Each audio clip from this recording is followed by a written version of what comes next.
I Hey there, here we are at Midnight Modulation Studios, doing our tribute to our departed buddy and bandmate, Jim Collier, and this is the first time that we've seen our buddy Skip here in... 39 years, you said. No, 39 is when we did this. I think it's been like 37 since I've seen you. And I never thought I would live that long. well, none of us did. did. You did? You But thought I'd live this long? no, I don't know about you. But I'm an optimist, so that doesn't You mean are. You're up. Now look what happened. we've been redoing one of Jim's great songs called Lonely Dream, and just thinking about him, and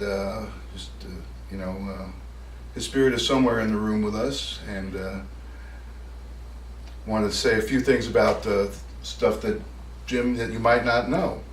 Number one, he could talk backwards, That's right. and every time we He was way ahead of Frank Wakefield, I think. Frank Wakefield can talk back. Really? Well, he But that was backs normal talkwards. for him. Yeah, right. He backed talkwards. Oh. But Jim could do the whole Well, not, do not, whatever. Yeah, well, that's what I was just going to say.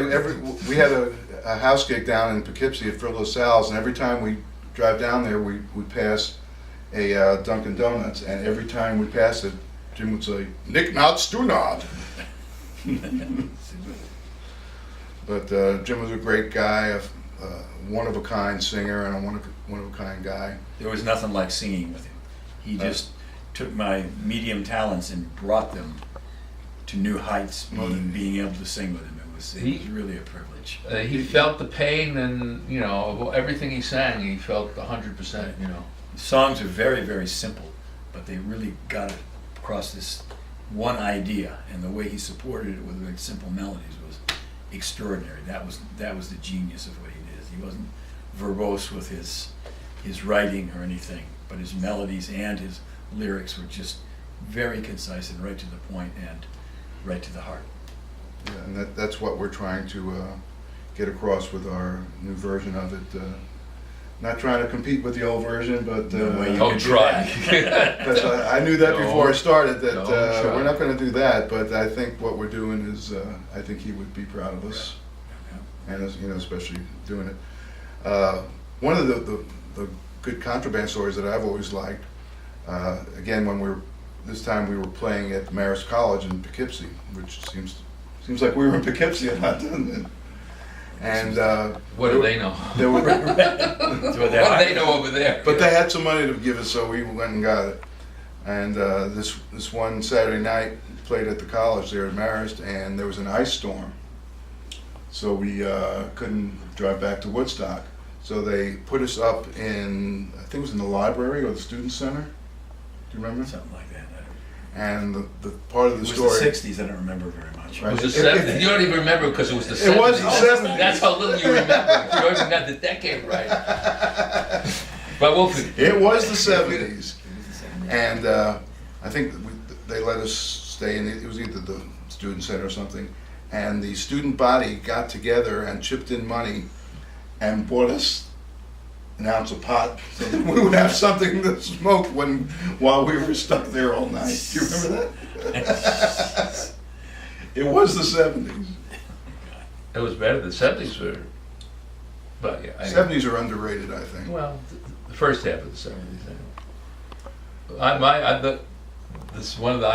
The Poughkeepsie story I remember with the band was when we went to the Frivolous Sal's, and this was the bar that was the Vassar College. It was right around Vassar College, so it was a Vassar College bar. So there was always people in there, and the way we ended up playing there 4 nights a week, quite often. Yeah. And it was a very good, very steady gig for us.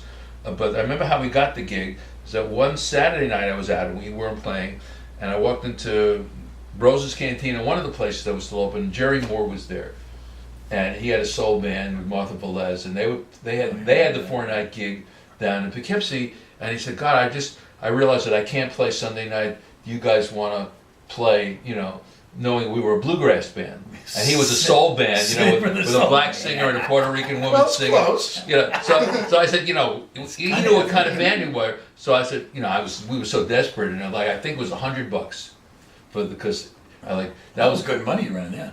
Well, 100. I think you got more. You got like 150 for Friday and Saturday, and 100 for. I mean, it was some formula, but he was saying, they pay $100. So I said, okay, and I called everybody up, and everybody kind of reluctantly said, well, I'll Poughkeepsie for 20. All right, well, we're desperate. What else you doing? What else you do? So we get down there, and everybody's expecting like a soul band.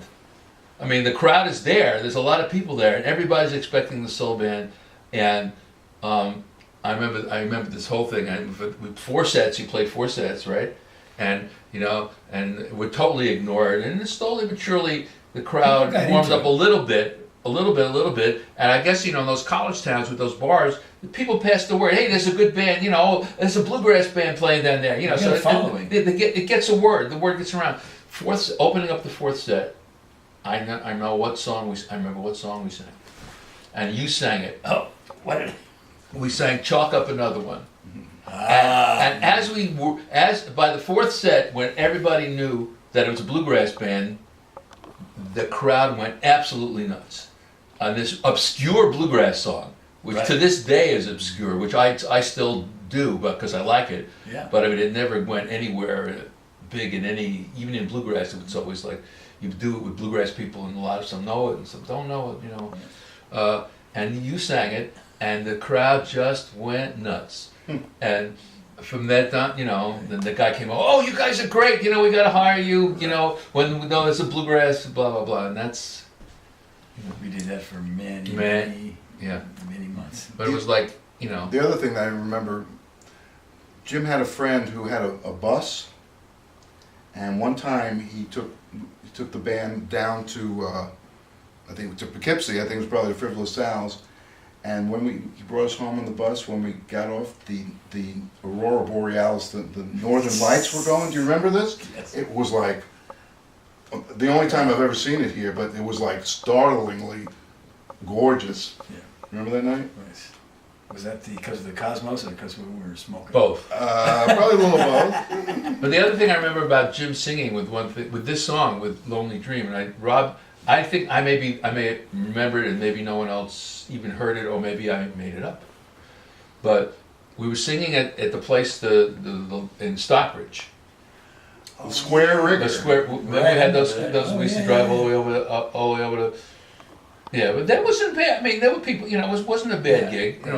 But I remember one night we're doing Lonely Dream, and and the thing about Jim is that he could quiet a bar. There were not many people who had that thing that all of a sudden people realized that there was something extraordinary happening. Right. And everybody would be quiet, and people would they'd go, listen to that.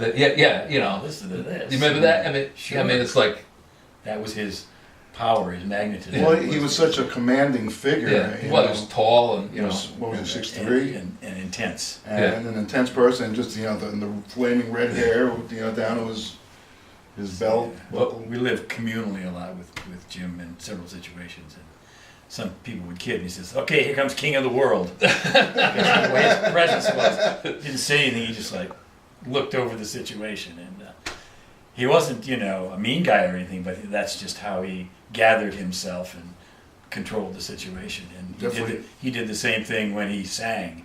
He just got into that zone where he knew where he was and knew what he wanted to project, and he could put it out there, and there was no question.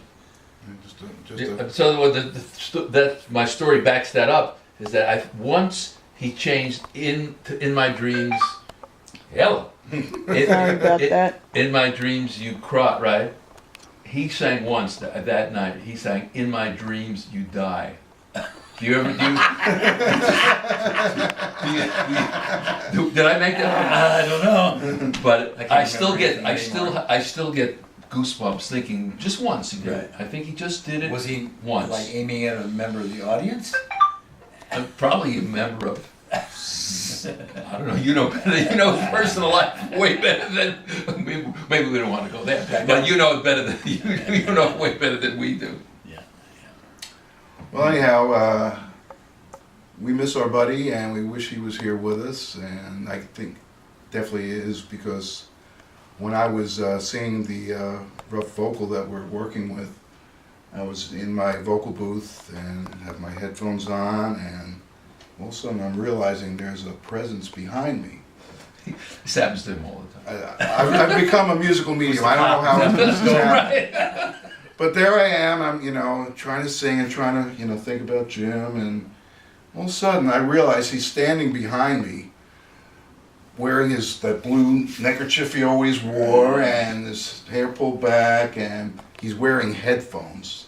I don't know why he thought he had to wear headphones, but there he was, and I think you can hear some of the spirit that was flowing through me at the time. And the other thing is that, the way that version, we had a band, ContraBand, Rob and I, with a bunch of other people, and they all left, and Jim and Skip had a band together. What were you?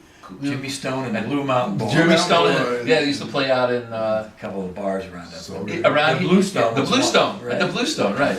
And It was before we they- kind of realized that we stuck like these two partnerships together, and it was sometimes it wasn't as easy, but in the end it really worked and really blended, and then there were permutations that happened. But that was the original thing, was like two people who had played a lot together with two people who played a lot together, and we melded, and we had besides his charisma. We had a couple of other takes that we could do on music, and so it broadened made the whole thing. right. It made it an interesting show that people really liked all the aspects of what we had to do. But without him as the cornerstone, Right. I think the main presence. Yeah. Oh, he was definitely Yeah. the center of the band. Right.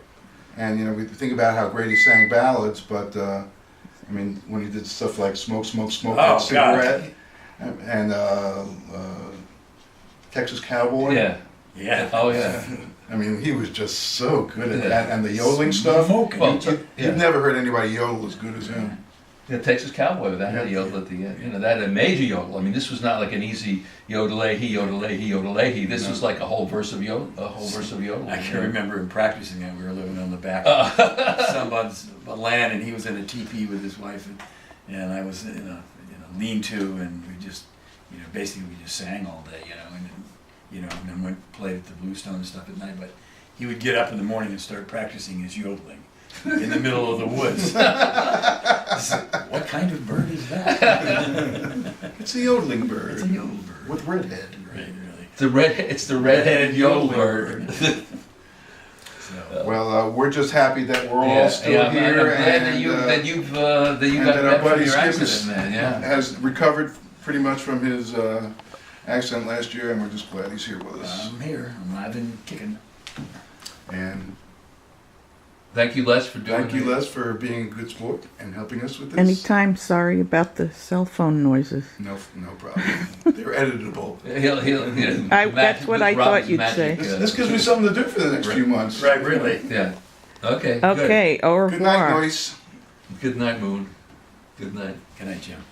Good night. Good night. Good night, Gracie. Wherever you are. Right. Okay, cool.